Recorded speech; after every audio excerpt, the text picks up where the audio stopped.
नमस्कार बच्चों।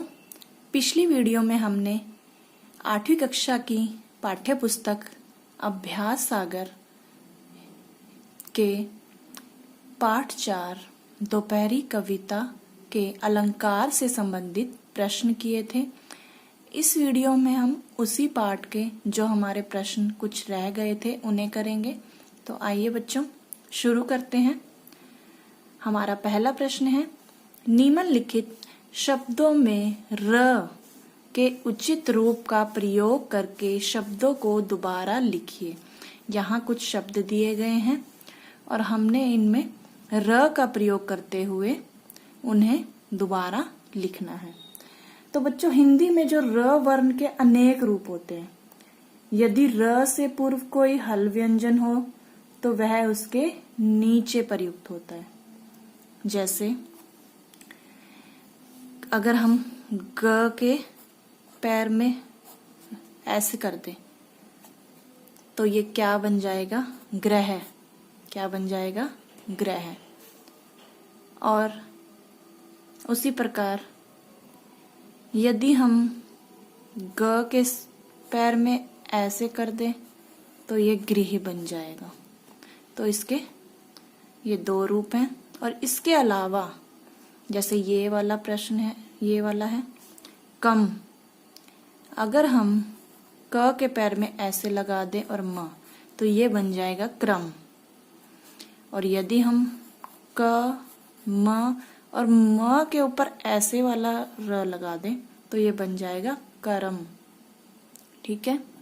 तो ये ध्यान दीजिएगा, जो ग के पैर में ऐसे वाला र लगाया गया है तो ये जो है ये र पूरा होता है। ठीक है। ये र कौन सा होता है? पूरा। और जो ये वाला र जो म के ऊपर है ये होता है आधा। ठीक है। तो आगे देखिए, तो हम ऐसे भी लगा सकते हैं, इसमें ऐसे भी लगा सकते हैं। और कम में भी अगर हम यहाँ पे लगा देंगे र तो ये क्रम बन जाएगा। अगर यहाँ लगा देंगे तो ये करम बन जाएगा, कर्म। ठीक है। आगे देखिए, टेन। तो इसमें हम सिर्फ इस तरह का ही र लगा सकते हैं तो ये हमारा बन जाएगा ट्रेन। ठीक है।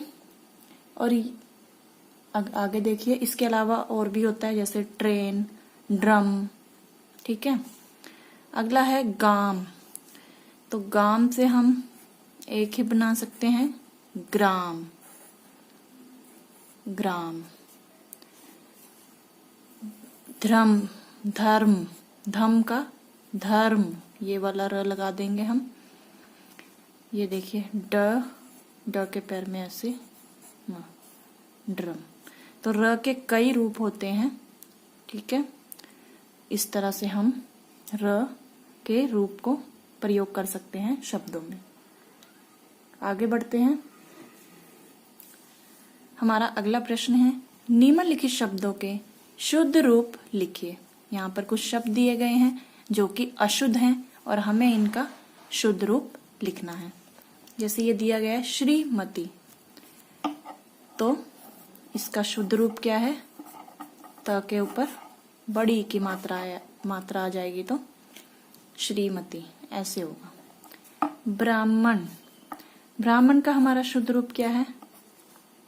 ये देखिए, ये यहीं पर हम म बना देते हैं, ब्राह्मण। ये हमारा हो जाता है ब्राह्मण।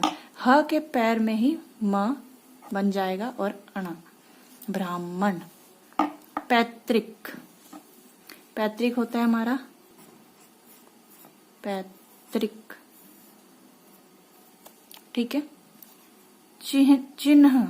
चिन्ह दिया गया तो इसका शुद्ध रूप क्या होगा? ची, ह के पैर में हलन और न, चिन्ह। ठीक है। स्थाई। स्थाई का शुद्ध रूप क्या होगा? स्थाई।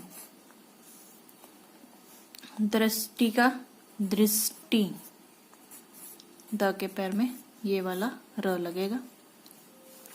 स्वस्थ्य। स्वास्थ्य, स्वास्थ्य। ठीक है। कवित्री। कवित्री है, कवयित्री होता है, कवयित्री। ठीक है, तो ये देख लीजिए शब्दों को। इसका शुद्ध रूप श्रीमती, ब्राह्मण का ह के पैर में ही म आ जाएगा और अना, ब्राह्मण। पैतृकी दिया हुआ था, पैतृक होगा। चिन्ह, स्थाई, दृष्टि, स्वास्थ्य, कवयित्री। ठीक है, आगे बढ़ते हैं। अगला प्रश्न देखिए हमारा, निम्नलिखित तद्भव शब्दों के तत्सम रूप लिखने हैं। ये हैं तद्भव शब्द, ठीक है, और इनके ये भी हमारे तद्भव शब्द हैं, इनके हमें तत्सम रूप लिखने हैं। तो ये प्रश्न करने से पहले हम थोड़ा सा जान लेते हैं कि तत्सम किन्हें कहते हैं और तद्भव किन्हें कहते हैं। तत्सम, तत्सम का अर्थ होता है तत्सम, दो शब्दों से मिलकर बना है, तत् और सम।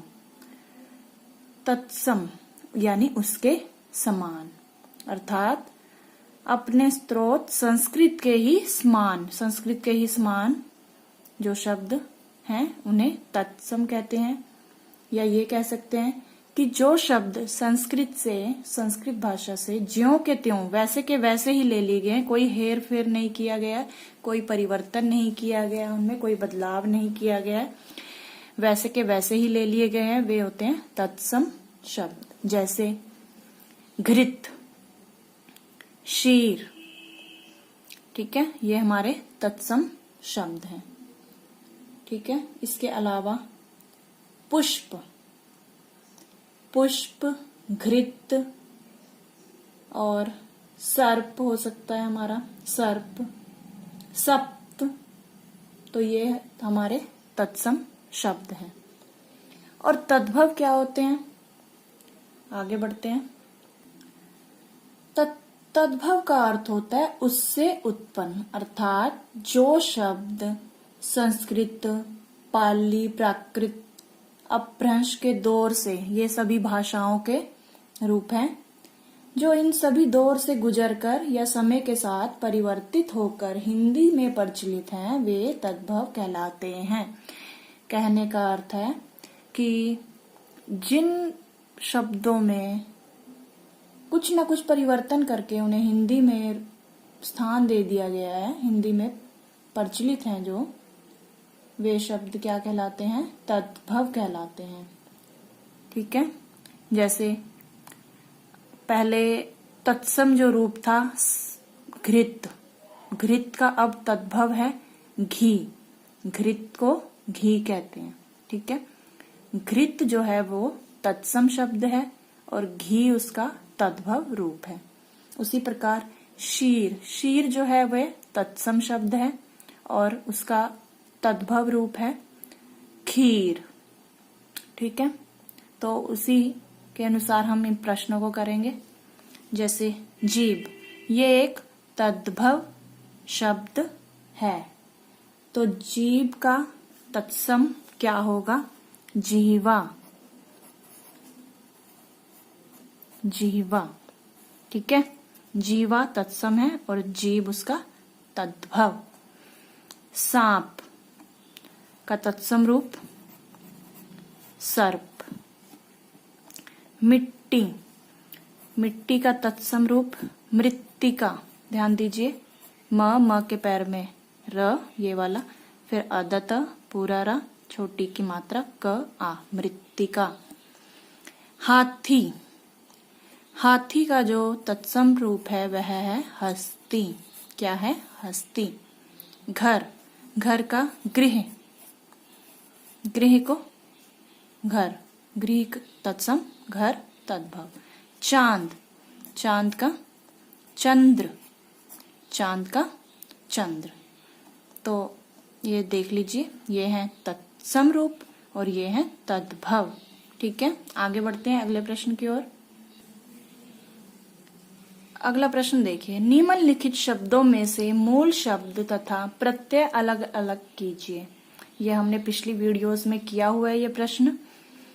यहाँ पर उपसर्ग और प्रत्यय से संबंधित प्रश्न किए हुए हैं हमने, उसी से संबंधित है ये प्रश्न।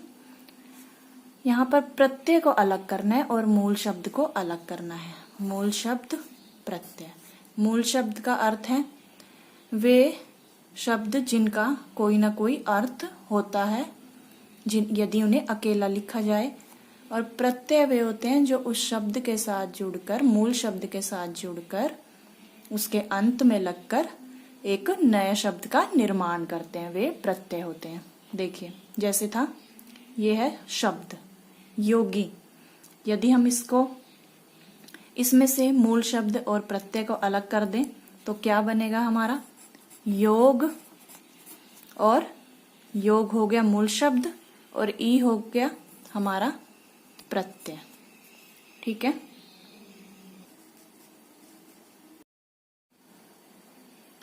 और अगला है हमारा शब्द लुहार।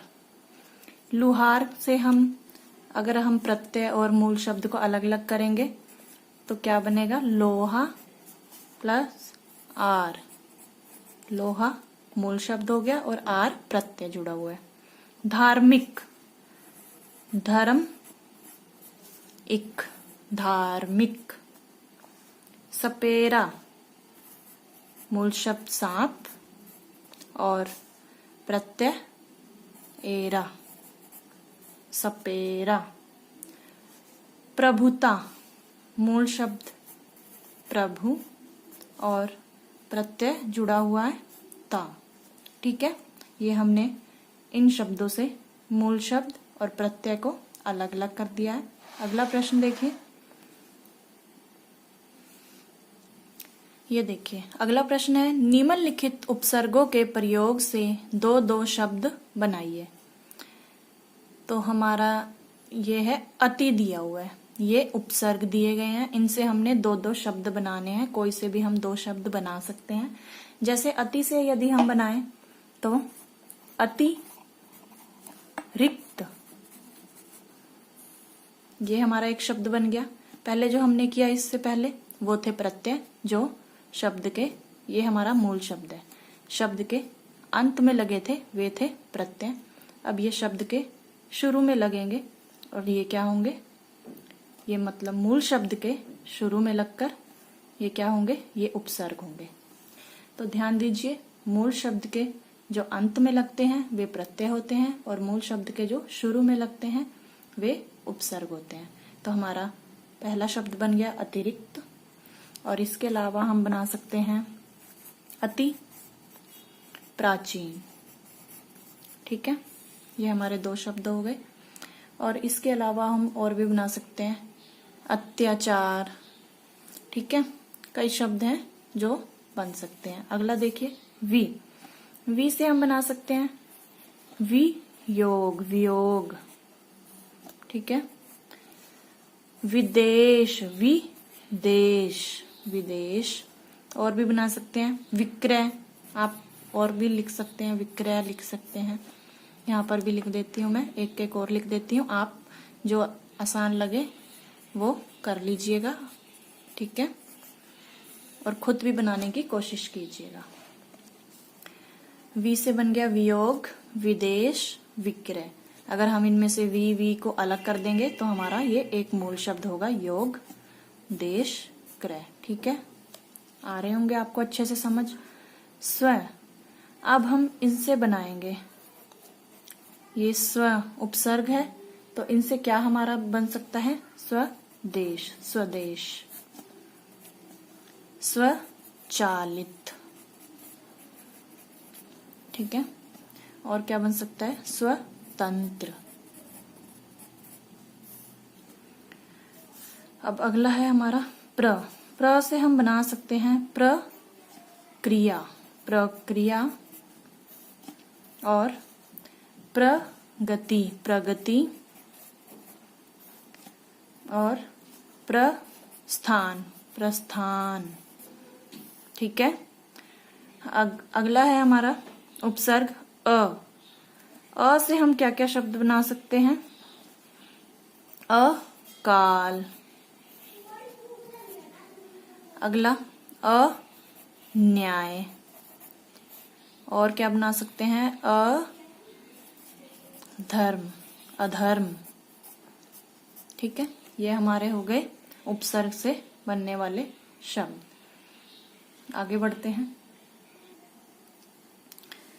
अगला प्रश्न देखिए हमारा, निम्नलिखित वाक्यों में क्रियापद छांटिए तथा उनके भेद लिखिए। ये वाक्य दिए गए हैं, यहाँ पर हमने क्रिया का पद बताना है और यहाँ पर उसका भेद बताना है। ठीक है, सबसे पहले तो हम ये जान लेते हैं कि क्रिया कहते किसे हैं। क्रिया क्या होती है? जिन शब्दों से किसी कार्य के होने, करने अथवा किसी स्थिति का बोध हो उसे क्रिया कहते हैं। अब हम कोई भी कार्य कर रहे हैं, हम पढ़ रहे हैं तो यहाँ पर हम पढ़ने की क्रिया कर रहे हैं। ठीक है, लिख रहे हैं तो लिखने की क्रिया हो रही है। ठीक है, अगर हम चल रहे हैं तो चलने की क्रिया हो रही है। तो ये कोई ना कोई हम क्रिया कर रहे हैं। ठीक है, और ये इसी से संबंधित वाक्य दिए गए हैं। तो हमने देखना है कि पहले वाक्य में क्या है क्रियापद। पहला वाक्य देखिए, किशोर आम खाता है। इसमें कौन सी क्रिया हो रही है? खाने की क्रिया हो रही है। तो क्रियापद कौन सा हो गया? खाना। ठीक है, और ये भेद कौन सा है? क्रिया के दो भेद होते हैं, सकर्मक क्रिया, अकर्मक क्रिया। पहला भेद है सकर्मक क्रिया और दूसरा भेद है अकर्मक क्रिया। इन दोनों के बारे में जानते हैं। अकर्मक में तो होता है कि जब क्रिया का प्रभाव कर्म पर नहीं। अब ये देखिए, किशोर हमारा कर्ता है। ठीक है, किशोर कौन है? हमारा कर्ता। और आम कर्म है हमारा, और खाता है ये क्रिया है।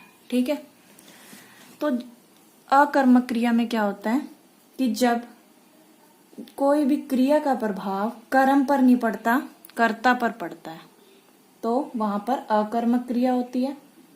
ठीक है, जैसे मोर नाचता है, मोहन हंसता है। इसमें नाचना और हंसना क्रिया में किसी भी कर्म की आवश्यकता नहीं है। ये सीधे सीधे अपने कर्ता के प्रभाव को बता रहे हैं, और नाचने और हंसने का प्रभाव जो है किस पर पड़ रहा है? मोर और मोहन पर ही पड़ रहा है। ठीक है, अब अगला भेद देखिए इसका, सकर्मक क्रिया। सकर्मक क्रिया में क्या होता है? जिसमें क्रिया का प्रभाव जो है वो कर्म पे पड़ता है। बिना कर्म के वह वाक्य हमारा पूरा नहीं हो सकता और कर्म की आवश्यकता हमारी बनी रहती है। जैसे हम ले लेते हैं उदाहरण, राम ने बेर खाए। यदि वाक्य होता राम ने खाए, तो अब हमें नहीं पता कि राम ने क्या खाए, तो यहाँ पर कर्म की आवश्यकता बनी हुई है कि राम ने क्या खाए, फल खाए, सब्जी खाई। ठीक है ना, तो यहाँ पर बना कर्म की आवश्यकता बनी हुई है। तो ये क्रिया का सकर्मक भेद है। तो आइए इस प्रश्न को करते हैं। किशोर आम खाता है, इसमें क्रियापद तो है खाना, तो भेद कौन सा हुआ इसमें? यदि होता किशोर खाता है, क्या खाता है? आम खाता है, तो यहाँ पर कर्म क्या हो गया? आम। तो इस पर प्रभाव पड़ रहा है, तो ये हमारी सकर्मक क्रिया होगी। ठीक है, सकर्मक क्रिया। अगला देखिए, पिताजी दफ्तर चले गए। पिताजी दफ्तर चले गए। यदि यहाँ पर दफ्तर ना दिया होता तो चले गए, पिताजी चले गए। कहाँ चले गए हमें नहीं पता, कर्म की आवश्यकता बनी हुई है यहाँ पर भी। और यहाँ पर पहले हम ये देखते हैं क्रिया पद क्या है। यहाँ पर क्या क्रिया हो रही है? चलना, चलने की क्रिया हो रही है यहाँ पर। तो यहाँ पर भी कर्म की आवश्यकता बनी हुई है, बिना कर्म के ये वाक्य पूर्ण नहीं हो सकता। तो यहाँ पर भी हमारा सकर्मक क्रिया का ही भेद है, सकर्मक क्रिया। आगे बढ़ते हैं। आकाश में पतंगे उड़ रही हैं। यहाँ पर क्या क्रिया हो रही है? उड़ना, उड़ने की क्रिया हो रही है। यहाँ पे पतंगे उड़ रही हैं। अब यदि होता आकाश में उड़ रही हैं, क्या उड़ रही हैं? पतंगे उड़ रही हैं, पक्षी उड़ रहे हैं, चील उड़ रही है। क्या उड़ रही है? यहाँ पर भी अगर पतंगे ना दिया होता तो कर्म की आवश्यकता यहाँ पर भी बनी हुई है, तो हमें नहीं पता लगता कि पतंगे उड़ रही हैं। तो यहाँ पर भी क्रिया का प्रभाव किस पर पड़ रहा है? कर्म पर। तो यहाँ पर भी हमारा सकर्मक क्रिया होगी, सकर्मक क्रिया। अगला देखिए, अगला वाक्य, रजत ने माँ की चिट्ठी पढ़ ली। यहाँ पर कौन सी क्रिया हो रही है? पढ़ना। ठीक है, रजत ने माँ की चिट्ठी पढ़ ली। यहां पर भी यदि चिट्ठी ना दिया होता, रजत ने माँ की पढ़ ली, क्या पढ़ ली, इसमें भी ये अधूरा वाक्य है। अगर चिट्ठी ना दिया हो तो ये अधूरा रह जाएगा।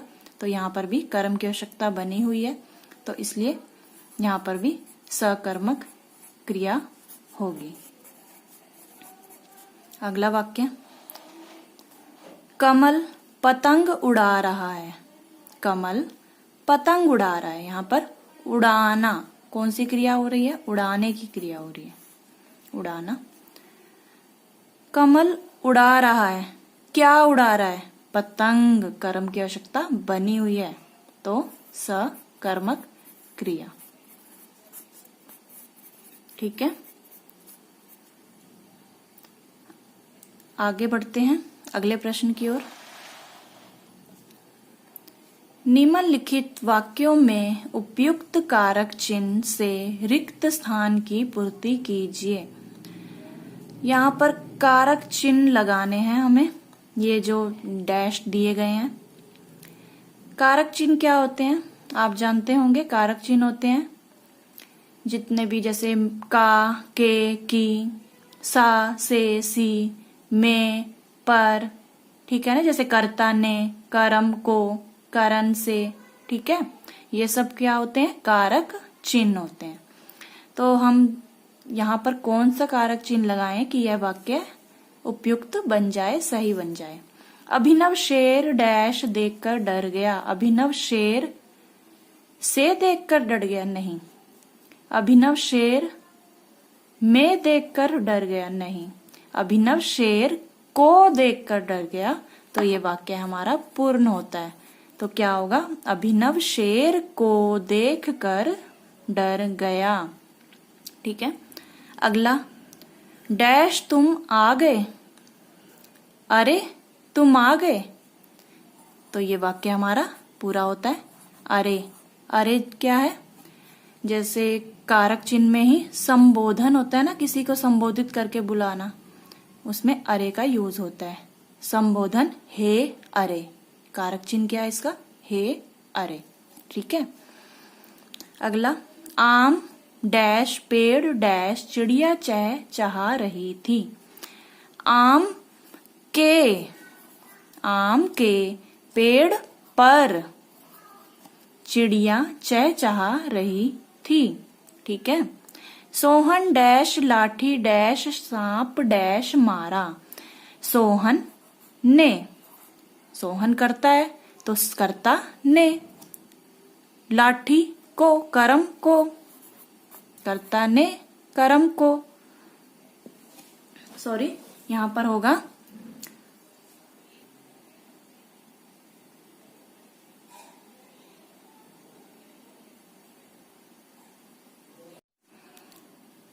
आगे देखिए, सोहन डैश लाठी डैश सांप डैश मारा। अब यहां पर सोहन करता है, तो सोहन कर्ता ने होता है ना, कर्ता ने, यानी सोहन ने सांप को, कर्म कौन है? सांप। कर्ता ने कर्म को, और को किस साधन का प्रयोग करता है? को, कर्ता ने कर्म को करण, कौन से साधन का प्रयोग कर रहा है? लाठी का। तो सोहन ने लाठी से सांप को मारा। ठीक है, अगला देखिए, अर्जुन डैश निशाना साधा और मछली डैश आंख भेद दी। अर्जुन करता है, तो अर्जुन ने निशाना साधा और मछली की आंख भेद दी। तो ये हमारे वाक्य जो हैं कंप्लीट होते हैं, यहाँ पर पूरे होते हैं। ठीक है, अब आगे देखते हैं, अगला प्रश्न की ओर बढ़ते हैं। हमारा जो लास्ट प्रश्न है, निम्नलिखित पुल्लिंग शब्दों के स्त्रीलिंग रूप लिखिए। दोबारा देखिए, निम्नलिखित पुल्लिंग शब्दों के स्त्रीलिंग रूप लिखने हैं। ये पुल्लिंग शब्द हैं, इनके स्त्रीलिंग बताने। नातिका क्या होगा? स्त्रीलिंग नातिन। ठीक है, सदस्य सदस्या। ठीक है, अभिनेता अभिनेत्री अभिनेत्री। देवर देवरानी। माली मालिन मालिका मालिन। श्रीमान श्रीमती। ठीक है, तो ये थे हमारे पाठ 4 दोपहरी कविता के अभ्यास सागर पुस्तक के प्रश्न, जिन्हें हमने किया। आशा करती हूँ बच्चों आपको ये सभी प्रश्न अच्छे से समझ में आ गए होंगे। तो मिलते हैं एक और नई वीडियो के साथ, तब तक के लिए नमस्कार।